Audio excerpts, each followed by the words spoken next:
नवरात्रि में होगा धामी कैबिनेट का विस्तार। सीएम के 2 दिवसीय दिल्ली दौरे के बाद अटकलें तेज। कैबिनेट विस्तार से पहले होगा दायित्वों का बंटवारा।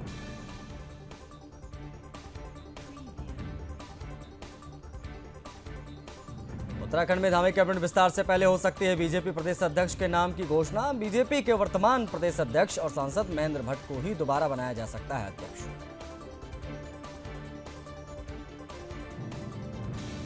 चारधाम यात्रा को लेकर तैयारियां तेज। आज से शुरू होगा ऑनलाइन रजिस्ट्रेशन। 30 अप्रैल से शुरू होगी विधिवत शुरुआत चारधाम यात्रा की।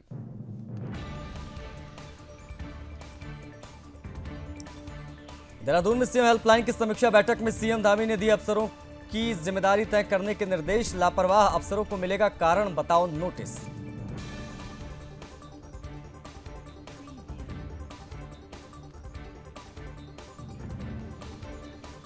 देहरादून को हर पल बेहतर बनाने के लिए लगातार प्रयास जारी।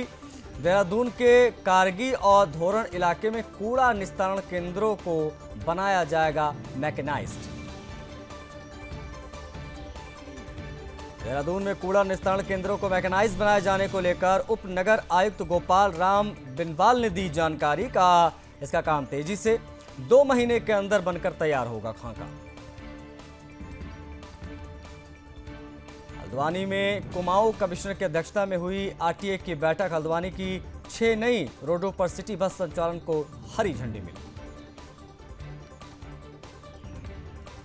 उत्तराखंड सरकार की तरफ से प्रदेश में शिक्षा की गुणवत्ता को बढ़ाने के लिए लगातार उठाए जा रहे ठोस कदम। प्रदेश के क्लस्टर स्कूलों को किया जाएगा आवासीय विद्यालय यानी रेजिडेंशियल स्कूल में परिवर्तित।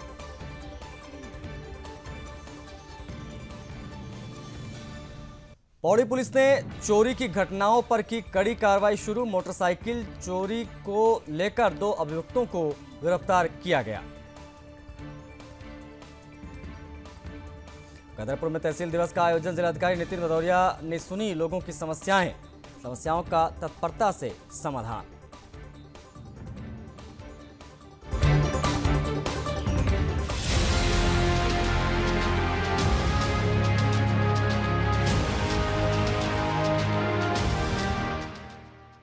नमस्कार, सुदर्शन न्यूज देख रहे हैं आप और मैं आपके साथ आशीष प्रमोद गोस्वामी। समय है अपना उत्तराखंड का। 23 मार्च को उत्तराखंड में धामी सरकार के 3 साल पूरे होने जा रहे हैं। सबसे पहले इस खबर की बात करेंगे।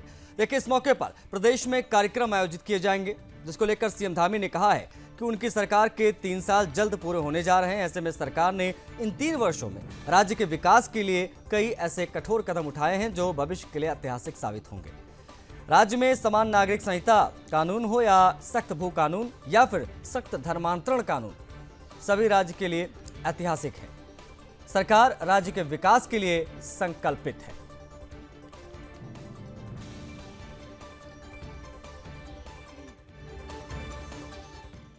देखिए, 3 साल का कालखंड हमारे आदरणीय प्रधानमंत्री श्री नरेंद्र मोदी जी के मार्गदर्शन में राज्य सरकार ने अनेक विकास के कार्य आगे बढ़ाए हैं। नए काम भी शुरू किए हैं और पूरे देश के अंदर विकास के मानकों पर भी उत्तराखंड सरकार 2024 के नीति आयोग की रैंकिंग में पहले नंबर पर आई है। बेरोजगारी दर में 4.4% की कमी हुई है। निवेश बड़ी मात्रा में उत्तराखंड के अंदर आया है। रोजगार का सृजन हो रहा है। अनेक नवाचार के काम आगे बढ़े हैं। अनेक ऐतिहासिक निर्णय इन 3 सालों में लिए गए हैं, चाहे वो पूरे देश के अंदर देश की आज़ादी के बाद सबसे पहले समान नागरिक संहिता यूसीसी लागू करना हो या नकल विरोधी कानून लागू करना हो। और नकल विरोधी कानून पूरे देश के अंदर एक ऐसा कानून उत्तराखंड राज्य के अंदर लागू हुआ जो अन्य प्रदेशों के लिए भी एक उदाहरण बन रहा है। और इसके लागू होने के बाद 20,000 से भी ज़्यादा नियुक्तियां बिल्कुल पारदर्शी तरीके से हुई हैं। कहीं पर भी कोई नकल का प्रकरण सामने नहीं आया, कोई विवादित मामला नहीं आया। गरीब माता पिता और उनके बेटे बेटियों को उनके आत्मविश्वास में वृद्धि हुई कि अब वो ठीक से तैयारी करेंगे, पढ़ाई करेंगे तो निश्चित रूप से उनका चयन होगा। इसके साथ साथ लंबे समय से राज्य के अंदर भू कानून की मांग राज्यवासियों द्वारा की जा रही थी। राज्यवासियों की भावनाओं के अनुरूप, उनकी अपेक्षा अनुरूप राज्य के अंदर भू कानून भी लागू कर दिया गया है। धर्मांतरण रोकने के लिए, जो कि पूरे देश दुनिया के अंदर हमारे राज्य की एक अलग पहचान है, आस्था श्रद्धा के कारण लोग हमेशा उत्तराखंड के बारे में सोचते हैं, यहाँ के बारे में विचार करते हैं। तो ये सख्त धर्मांतरण का कानून लागू किया है, दंगा रोकने के लिए दंगा रोधी कानून किया है, लागू किया है। ऐसे अनेक और भी डिसीजन हमने लिए हैं और 3 साल हमारे ये उपलब्धियों भरे साल हैं और ये वर्ष हमारे लिए विशेष वर्ष, जहाँ राज्य सरकार के गठन के 3 साल के कार्यकाल पूरा हो रहा है, वहीं इस साल हमारा राज्य 25वें साल में भी प्रवेश कर गया है और ये रजत जयंती वर्ष भी हमारे लिए है। हमको और उपलब्धि भरा ये वर्ष बनाना है और पिछली जो हमारी उपलब्धियां हैं उनसे प्रोत्साहन लेकर राज्य को, जो हमारे आदरणीय प्रधानमंत्री जी ने बाबा केदार की भूमि से, उनके मुख से निकले हुए सब कि ये दशक उत्तराखंड का होगा, तो इस दशक को उत्तराखंड का दशक बनाना है। हर क्षेत्र में उत्तराखंड देश का अग्रणी राज्य बने, हर क्षेत्र में आदर्श राज्य बने, विकास और प्रगति के नए मानकों को छुए, उसके लिए हम काम करेंगे।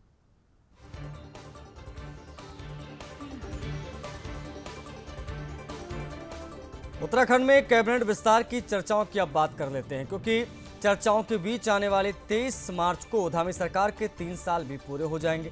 ऐसे में बीजेपी पूरे प्रदेश में 3 साल बेमिसाल का जश्न मनाने की तैयारी भी कर रही है, जिसके लिए खास रणनीति तैयार की जा रही है। बता आपको ये भी दें कि आगामी 23 मार्च को लगातार दूसरी बार धामी सरकार के 3 साल पूरे हो रहे हैं। इसको देखते हुए बीजेपी संगठन पूरे प्रदेश में धामी सरकार के 3 साल की उपलब्धियों को जनता के बीच रखकर जश्न मनाने की तैयारी में है।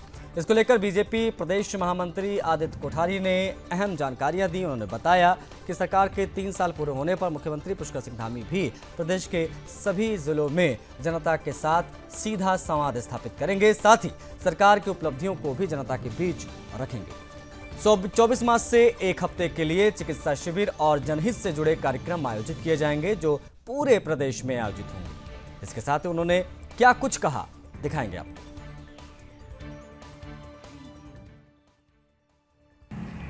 देखिए, माननीय मुख्यमंत्री श्री पुष्कर सिंह धामी जी के बतौर मुख्यमंत्री का कार्यकाल 3 वर्ष पूरा हो रहा है और ये कार्यकाल हम जानते हैं कि बहुत ऐतिहासिक महत्व का है और इस दौरान कई बड़े निर्णय लिए गए, जिनका असर केवल प्रदेश पर ही नहीं बल्कि उनका प्रभाव राष्ट्रीय स्तर पर भी हम देख सकते हैं और चर्चा तो यहाँ तक कि विदेशों तक में हुई है।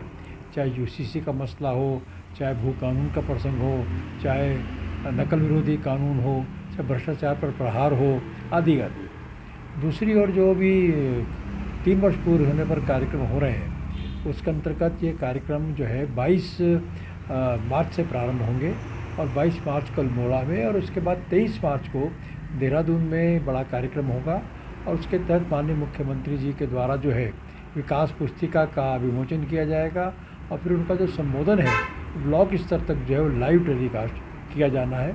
इसके बाद 24 से लेकर के 30 तारीख तक जो मुख्यमंत्री जी का थीम है सेवा का, तो सेवा थीम के अंतर्गत विभिन्न ब्लॉकों में, सभी ब्लॉकों में जो है वो सेवा के कार्य किए जाएंगे, शिविर लगाए जाएंगे, चाहे उसमें स्वास्थ्य शिविर हो, रक्तदान शिविर हो, चाहे बहुउद्देशीय शिविर हो।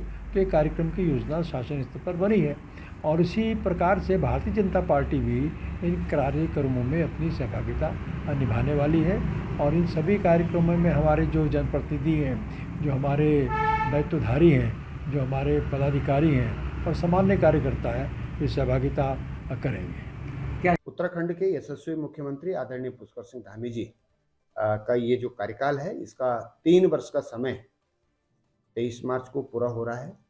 इन 3 वर्षों में जो सरकार की महत्वपूर्ण उपलब्धियां रही हैं, इनको जन जन तक पहुंचाने का कार्यक्रम हम लोग जिला मुख्यालय पर कर रहे हैं।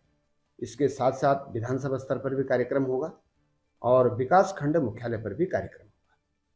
इसमें हमारे द्वारा इसके लिए कोऑर्डिनेशन कमेटी पार्टी की तरफ से बना दी गई है और किस तरह से कार्यक्रम होंगे, क्या क्या उसमें रहेगा, इसमें जिला स्तर पर भी और विकास खंड स्तर पर, तहसील स्तर पर चिकित्सा शिविरों का हम आयोजन कर रहे हैं। इसके अलावा तहसील दिवस जैसे समस्त अधिकारी वहाँ पर रहेंगे और उस जनता की समस्याओं का समाधान भी करेंगे। इस प्रकार से कार्यक्रम हमारे 23 तारीख से प्रारंभ होंगे और 30 मार्च तक ये कार्यक्रम चलेंगे। बड़ी खबर आपको इस बीच बता देते हैं। देहरादून से निकलकर ये खबर आई है कि नवरात्र में धामी कैबिनेट का विस्तार होने जा रहा है। बता आपको ये दे कि सीएम के 2 दिवसीय दिल्ली दौरे के बाद में अटकलें और ज्यादा तेज हो गई। उनका मिलने का कार्यक्रम था कई बड़े नेताओं से, हालांकि मुलाकात नहीं हो पाई। कैबिनेट विस्तार से पहले दायित्वों का आवंटन होगा। संगठन ने 30 से 32 कार्यकर्ताओं की सूची भेजी है। एक ये भी जानकारी इसी से जुड़ी हुई। महिला आयोग, बाल आयोग में जिम्मेदारी मिलेगी, अल्पसंख्यक आयोग निगमों में मिलेगी जिम्मेदारी। पहले हो सकता है बीजेपी प्रदेश अध्यक्ष का भी ऐलान। तो ये भी जानकारी देखिए, उत्तराखंड की धामी सरकार एक और अपने 3 साल पूरे कर रही। इस बीच में जो कैबिनेट एक्सटेंशन की बात चल रही है उससे जुड़ी भी इनपुट्स सामने आ रही है। कैबिनेट में 5 खाली पद भरे जाने के साथ ही 3 कैबिनेट मंत्रियों की विदाई के संकेत भी इस दौरान मिल रहे हैं। नए मंत्रिमंडल का जो ड्राफ्ट तैयार हो रहा है उसमें जातीय और क्षेत्रीय समीकरणों का खास ध्यान रखा गया है। इस ड्राफ्ट पर केंद्रीय नेतृत्व की मुहर लगनी है। हालांकि मुख्यमंत्री दिल्ली दौरे को कैबिनेट में बदलाव की संभावना के तौर पर देखा गया, लेकिन जानकारों की माने तो धामी का यह दौरा एक विवाह समारोह में शामिल होने को लेकर था। कैबिनेट में फेरबदल को लेकर केंद्रीय नेतृत्व से चर्चा करने के लिए धामी बाद में दिल्ली जाएंगे। वहीं उत्तराखंड में प्रदेश मंत्रिमंडल में बदलाव से पहले बीजेपी के नए प्रदेश अध्यक्ष का ऐलान हो सकता है। इसमें भाजपा के प्रदेश अध्यक्ष सांसद महेंद्र भट्ट को दोबारा प्रदेश अध्यक्ष की बागडोर देने की चर्चाएं काफी तेजी से चल रही हैं। बड़ी खबर यही इस वक्त की कि कैबिनेट विस्तार होगा और वो होगा नवरात्र के महीने में, नवरात्र के समय पे। और बता आपको ये भी दें कि जो विभाग हैं वो एक्सटेंशन से पहले बांटे जाएंगे, ऐसी जानकारियां मिल रही हैं। आपको बता दें कि कौन कौन से विभाग, उसकी भी चर्चा, क्योंकि 40 विभाग एक्स्ट्रा इस वक्त मुख्यमंत्री पुष्कर सिंह धामी के पास हैं। चारधाम यात्रा को लेकर तैयारियां तेज हो गई हैं। बता दें आपको कि आज से ऑनलाइन पंजीकरण यानी ऑनलाइन रजिस्ट्रेशन की प्रक्रिया भी शुरू होती है। 30 अप्रैल से यात्रा की औपचारिक शुरुआत हो जाएगी और श्रद्धालुओं को कई बातों का इस बार ध्यान रखना होगा। यात्रा को लेकर सुरक्षा के कड़े इंतजाम रखे गए हैं। ये बड़ी जानकारी आपको इस वक्त की यही दे रहे हैं कि आज से ऑनलाइन रजिस्ट्रेशन जो है वो शुरू हो गया। ऑफलाइन रजिस्ट्रेशन के लिए आप ऋषिकेश, हरिद्वार जा सकते हैं, वहां पर बाकायदा दफ्तर बनाए गए, वहां पर जाकर आप ऑफलाइन रजिस्ट्रेशन भी करा सकते हैं। लेकिन चारधाम यात्रा के लिए आधार कार्ड आधारित ऑनलाइन पंजीकरण आज से शुरू होगा। यात्रा 30 अप्रैल को गंगोत्री और यमुनोत्री धाम के कपाट खुलने के साथ ही शुरू होगी। 2 मई को केदारनाथ और 4 मई को बद्रीनाथ धाम के कपाट खोले जाने हैं, जबकि हेमकुंड साहिब के कपाट आगामी 25 मई को खोले जाएंगे। चारधाम जाने के लिए जो इच्छुक श्रद्धालु हैं, उत्तराखंड पर्यटन विकास परिषद की जो वेबसाइट है उस पर जाकर रजिस्ट्रेशन ऑन ukgovernment.in पर आधार कार्ड के माध्यम से जाकर अपना रजिस्ट्रेशन करा सकते हैं। मतलब आधार कार्ड आपके पास होना जरूरी है। वेबसाइट पर जाने के बाद आप इस माध्यम से जाकर रजिस्ट्रेशन कर सकते हैं। दरअसल उत्तराखंड सरकार ने चारधाम यात्रा के लिए पंजीकरण की अनिवार्यता की है ताकि श्रद्धालुओं को पंजीकृत तिथि पर दर्शन का लाभ प्राप्त हो पाए। इस क्रम में धामों में दर्शन की व्यवस्था की जा रही है। इस दौरान श्रद्धालुओं को कई खास बातों का ध्यान रखना होगा। कौन कौन सी वो खास बातें हैं वो भी हम आपको ग्राफिक्स के माध्यम से दिखा देते हैं ताकि आप समझ पाएं। श्रद्धालु इन बातों का ध्यान रखें। पंजीकरण के दौरान सही मोबाइल नंबर दर्ज करें। धामों में दर्शन टोकन जरूर लेकर जाएं। यात्रा के दौरान ऊनी कपड़े, छतरी, रेनकोट, ये सब चीजें साथ रखें क्योंकि मौसम बिगड़ जाता है। चारधाम यात्रा के दौरान कई बार ऐसा देखने को मिला है। जो सीनियर सिटीजन है, वरिष्ठ नागरिक, यात्रा से पहले अपनी हेल्थ चेकअप जरूर करवा लें। रजिस्ट्रेशन प्रक्रिया में सटीक जानकारी दर्ज करें। हेली टिकट ना देने के नाम पर धांधली से बचें। धामों में दर्शन कराने वाले फ्रॉड लोगों से सावधान रहें। ये सारी जानकारियां जो हैं, गाइडलाइन जो हैं वो जारी की गई हैं, इसलिए ये ग्राफिक्स के माध्यम से हम आप तक पहुंचा रहे हैं। यात्रा के दौरान जरूरी दवाएं अपने पास रखें। यात्रा मार्ग पर गंदगी ना फैलाएं। वाहन की गति नियंत्रित रखें और उचित जगह पर ही गाड़ियों को पार्क करें ताकि व्यवस्था सुचारू चलती रहे। अस्वस्थ महसूस करने पर यात्रा टाल दें, ये भी कहा जा रहा है। श्रद्धालु इन बातों का विशेष ध्यान रखें। पंजीकरण के दौरान सही मोबाइल नंबर दर्ज करने से लेकर अगर आप अस्वस्थ हैं तो आप अपनी यात्रा पोस्टपोन भी कर दें, इसको लेकर भी अपील की जा रही है। गाइडलाइन जो है वो तमाम जारी की गई हैं। क्या क्या चीजें आपको अपने साथ रखनी है उससे संबंधित भी ये जानकारी। बढ़ेंगे आगे। हल्द्वानी में कुमाऊं कमिश्नर की अध्यक्षता में हुई आरटीए की बैठक में हल्द्वानी शहर की 6 नई रोडों पर अब सिटी बसेस संचालन को हरी झंडी मिल गई है।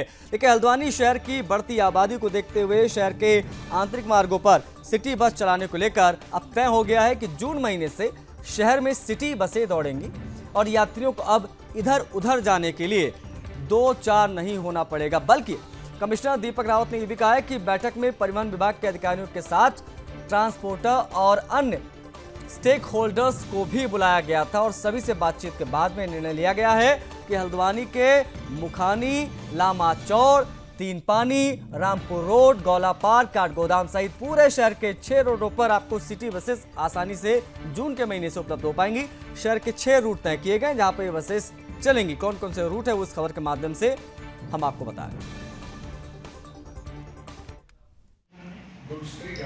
आरटीए की बैठक आज हुई है। इसमें ट्रांसपोर्ट के ऑफिसर्स, बाकी स्टेक होल्डर्स, अन्य ट्रांसपोर्टर्स वो सब भी मौजूद थे। तो पहला निर्णय तो ये हुआ है कि हल्द्वानी में 6 अलग अलग रूट्स पे जिनका नोटिफिकेशन हो चुका है सिटी बस चलाई जाए, जिसके लिए आवेदन मांगे गए थे। बहुत अधिक संख्या में आए तो जो रूट्स हैं उस पर 20% के हिसाब से हमने इनिशियली अलाउ किया है और 21 जून तक इसकी जो हम चाहेंगे कि 21 जून तक ये यहाँ पे सिटी बस सेवा चल जाए 21 तारीख को। और इसमें जो कंडीशंस रखी गई हैं, जो यूरो 6 की कंडीशंस हैं लेटेस्ट या सीएनजी, वो उसको फॉलो करेंगे। 3 महीने के अंदर अपनी बस खरीदेंगे और इसको चलाएंगे। मैं समझता हूँ कि इससे पब्लिक को बहुत राहत मिलेगी। नई बसेस होंगी और हल्द्वानी में बहुत से कामगार लोग हैं, वर्किंग विमेन हैं, वर्किंग मैन हैं, उनके लिए सेवा नियमित रूप से चलेगी तो शहर को इसका लाभ मिलेगा। सिमिलरली नैनीताल में भी, क्योंकि वहाँ पे पूर्व में एक ऑनरेबल हाई कोर्ट की ओर से एक स्टे है फ्रेश परमिट्स पे, लेकिन ये आरटीए को लगा कि इसमें अगर हम छोटी बसेस चलाते हैं 12-15 सीटर्स की, तो इससे जो व्हीकलर लोड है नैनीताल का वो घटेगा। तो उसमें अभी ये तय हुआ है कि एक हम एप्लीकेशन मूव कर लेंगे ऑनरेबल हाई कोर्ट पे और रिप्रेजेंट करेंगे कि इसकी परमिशन हमें मिल जाए और तदुपरांत इसको किया जाएगा। उत्तराखंड सरकार की तरफ से प्रदेश में शिक्षा की गुणवत्ता को बढ़ाने के लिए लगातार ठोस कदम उठाए जा रहे हैं। प्रयास लगातार जारी है और इसी क्रम में अब प्रदेश की क्लस्टर स्कूलों की आवासीय विद्यालय यानी रेजिडेंशियल स्कूल बनाए जाएंगे। चरणबद्ध तरीके से ये होगा कि स्कूल आवासीय विद्यालय बनेंगे। आसपास के ऐसे स्कूल जिनमें कम बच्चे पढ़ते हैं उन्हें इसी में मर्ज कर दिया जाएगा, जिसको लेकर बीजेपी प्रदेश प्रवक्ता सुनीता विद्यार्थी ने बताया कि विभाग ने क्लस्टर विद्यालयों का चयन कर लिया है। योजना के तहत पहले चरण में माध्यमिक स्तर पर सभी 95 विकास खंडों में एक क्लस्टर स्कूल बनाया जाएगा, जिसमें कक्षा 5 से लेकर 12 तक के छात्र छात्राओं को आधारभूत सुविधाओं के साथ साथ स्मार्ट क्लास, वर्चुअल क्लास का भी लाभ मिल पाएगा। शिक्षा की गुणवत्ता को बढ़ाने की कोशिश है। क्लस्टर स्कूलों का रेनोवेशन किस प्रकार से होगा, रेजिडेंशियल स्कूल कैसे बनाए जाएंगे, इसको लेकर ये जानकारी, स्कूल की गुणवत्ता को बढ़ाने की भी कोशिश यहाँ पर सरकार की रहेगी।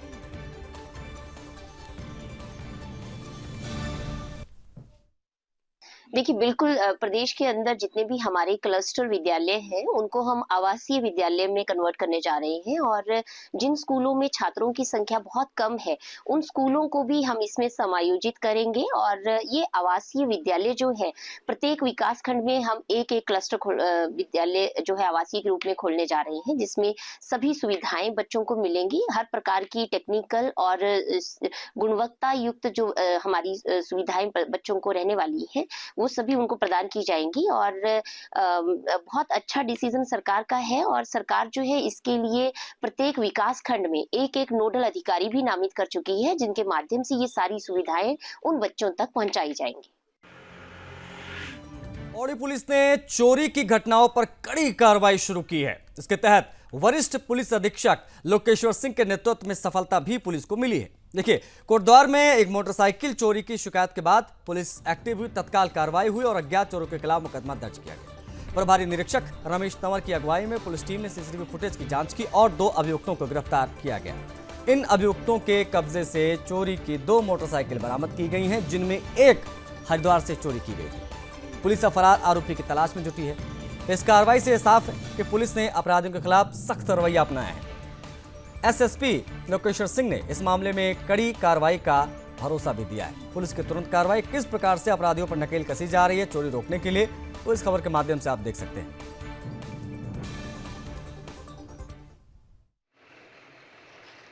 थाना कोटद्वार पुलिस की टीम्स के द्वारा 2 शातिर वाहन चोरों को गिरफ्तार किया गया है। हमारे पास ये शिकायत प्राप्त हुई थी कि एक व्यक्ति की मोटर बाइक चोरी हो गई थी, जिसका संज्ञान लेते हुए हम लोगों ने चेकिंग अभियान चलाया और जांच में ये पाया गया कि एक बिजनौर के कुछ युवक हैं जो कि यहाँ पर बाइक की चोरी की घटनाओं को अंजाम दे रहे हैं। 2 अभियुक्तों को हमारी टीम के द्वारा गिरफ्तार किया गया है। जांच में ये पाया गया है कि ये हमारे जनपद के अलावा अन्य जनपदों में भी चोरी की घटनाओं का वारदात को अंजाम देते थे। दोनों अभियुक्तों से 2 बाइक्स को भी सीज किया गया है। आज दोनों अभियुक्तों को गिरफ्तार करते हुए माननीय न्यायालय में पेश किया जा रहा है। खटिया में भारतीय जनता पार्टी के जिलाध्यक्ष कमल जिंदल का स्वागत कार्यक्रम आयोजित किया गया, जिसमें भाजपा कार्यकर्ताओं और नेताओं ने उनका गर्मजोशी के साथ स्वागत किया। इस मौके पर कमल जिंदल ने मीडिया से बातचीत करते हुए बताया कि उनका लक्ष्य आने वाले पंचायत चुनाव में पार्टी के उम्मीदवारों की जीत सुनिश्चित करना है, चाहे वह वार्ड स्तर हो या जिला पंचायत अध्यक्ष स्तर। इसके साथ ही उन्होंने कहा कि उन्हें एक बार फिर पार्टी नेतृत्व की तरफ से जिम्मेदारी दी गई है, जिसका वो बखूबी निर्वहन करेंगे। इसके साथ ही उन्होंने उत्तराखंड सरकार के 3 वर्षों का जश्न मनाने के लिए जन स्वरूपा योजना और विभिन्न शिविरों का आयोजन करने की बात की, ताकि सरकार की नीतियों का प्रचार प्रसार किया जा सके और उन्हें जन जन तक पहुंचाया जा सके।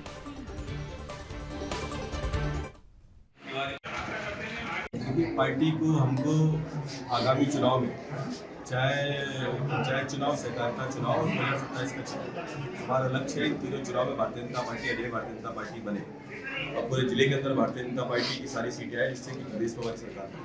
और अभी एक नया कार्यक्रम है, 3 साल हो गए हमारी सरकार को बने हुए। 22 तारीख से लेके 1 हफ्ते का हम लोग कार्यक्रम करेंगे। आज प्रशासनिक अधिकारियों के साथ बैठक की, जिसमें हमारे अतिथि उनकी रहेंगे। लोगों में जो विकास के कार्य आदरणीय धामी जी ने करे वो कार्य अभी जनता तक पहुँचाने की तो हर एक विधानसभा के अंदर हम सरकार की तरफ से और जनता की तरफ से कार्यक्रम कर रहे हैं। जो सरकार की नीतियाँ है, चाहे माननीय मोदी जी की या मोदी जी की, जन जन तक पहुँचे, इसके लिए हम लोग सब। अब बात गदरपुर की। गदरपुर में तहसील दिवस का आयोजन किया गया, जिसमें जिलाधिकारी नितिन भदौरिया ने लोगों की समस्याओं का तत्परता से समाधान किया। देखिए, अधिकारियों के अलावा विभिन्न सहायता समूहों ने अपनी अपनी स्टॉल यहां पर लगाई थी और लोगों को अपनी सेवाएं कुछ इस प्रकार से दी गई।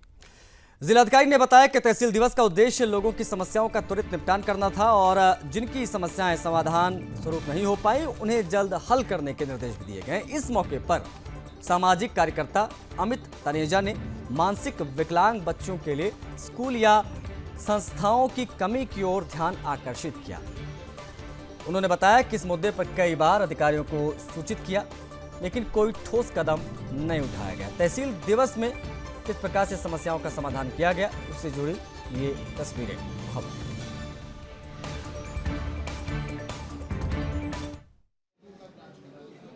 मेरा मामला ये था कि जो मानसिक रूप से जो दिव्यांग बेटियां हैं उनकी शिक्षा के लिए मेरा मामला था और यही तहसील दिवस पे इसी जगह पर मैंने करीब 3 से 4 बार जो है अपना आवेदन किया है। यहाँ पर भी किया है, प्रदेश के जो अधिकारी हैं इनसे भी कहा है, सीएम हेल्पलाइन में भी मामला गया है, लेकिन मुझे वहाँ से कोई निदान मिला नहीं। क्यों? क्योंकि मेरी खुद की बेटी भी जो है एक मानसिक रूप से दिव्यांग है और जिसकी शिक्षा के लिए मैं लगातार आज करीब 6 वर्ष हो चुके, जिसके लिए मैं प्रयास कर रहा हूँ। आश्वासन हो जाएगा 6 सालों से यही कुछ चल रहा है, लेकिन आज तक कोई कार्रवाई हुई नहीं है। आज मेरा मन कुछ और था, लेकिन आज कुछ अधिकारियों के द्वारा मैडम के द्वारा मुझे आश्वासन दिया गया कि सभी लोग विदित होंगे कि सरकार का जो तहसील दिवस कार्यक्रम होता है गदरपुर में आयोजित किया जा रहा है। इसमें हमारे जनप्रतिनिधि और जिले के शीर्ष अधिकारीगण प्रतिभाग कर रहे हैं। इसमें कोशिश ये की जाती है कि मौके पे ही जितनी समस्याओं का निस्तारण हो सके। कुछ समस्याएं हमारे स्वास्थ्य विभाग से संबंधित हैं, जिसमें व्हीलचेयर के लिए मांग की जा रही है, तो उनको तत्काल व्हीलचेयर की उपलब्धता सुनिश्चित की जा रही है। इसके अलावा कुछ ज़मीन संबंधी शिकायतें भी आ रही हैं, जिनको एसडीएम मैडम स्वयं ही देखेंगी। सभी में जो हमारी शिकायत के नेचर आ रहे हैं, उसमें कोशिश ये की जा रही है कि इसमें 31 मार्च तक हमारी सारी कार्रवाई हो जाए। जो दीर्घ अवधि की शिकायतें हैं, जैसे हम लोगों का रिवर चैनलाइजेशन की बात करें या कुछ हम लोग उसमें अभी निरीक्षण स्वयं करेंगे यहाँ पे और देखेंगे कि उनका हम प्लान बनाकर मानसून के पहले कैसे हम लोग सफाई कर सकें, ताकि वो मानसून जब बारिश का सीज़न आए तो यहाँ पे कोई भी समस्या नहीं रहे। नारी ग्रोथ सेंटर है, वहाँ पे हम रजाई तैयार करते हैं, हाथ से कढ़ाई होता है। अभी हमने यहाँ पे स्टॉल लगाया है, ये हमने कुछ सैंपल भी तैयार किया है और हम अपना काम आगे बढ़ा रहे हैं। हमारा जापान में भी सैंपल गया है। और बागेश्वर में 19 मार्च को जिलाधिकारी कार्यालय की ओर से जारी की गई 9 नई शराब दुकानों को खोलने की योजना अब विवादों में घिरती जा रही है। देखिए मामला क्या है। विज्ञप्ति यानी रिलीज के वायरल होने के बाद में सोशल मीडिया पर क्षेत्रीय जनता का विरोध बढ़ने लगा। इसके बाद स्थानीय विधायक सुरेश गढ़िया के हस्तक्षेप से यह फैसला बदल दिया गया। विधायक के आदेशों के बाद में जिला आबकारी अधिकारी हरीश चंद्र आर्य ने फैसला किया कि इन दुकानों को खोलने का जो आदेश था वो अब निरस्त किया जा रहा है। सरकार से राजस्व को पूरा करने के लक्ष्य के चलते ये 9 नई शराब दुकानों को खोलने का निर्णय लिया गया था, लेकिन क्षेत्रीय जनता के विरोध को देखते हुए ये निर्णय वापस ले लिया गया।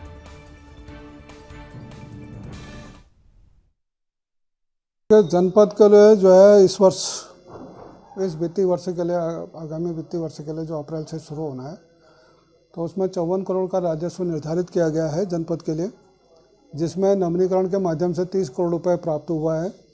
शेष धनराशि जो है 23 करोड़ रुपए जो है वो प्राप्त किया जाना है। उसके लिए नई दुकानों का सृजन किया जाना आवश्यक था।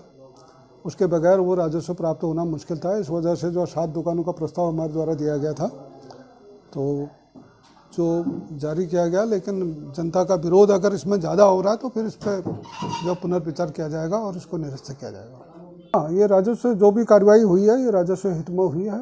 तो विरोध, अगर जनता का विरोध ज़्यादा है तो इसको जो है नई सृजित दुकानों को निरस्त करने की कोशिश की जाएगी। तो इसी के साथ फिलहाल अपना उत्तराखंड में इतना ही। मुझे आज्ञा दीजिए। जय हिंद।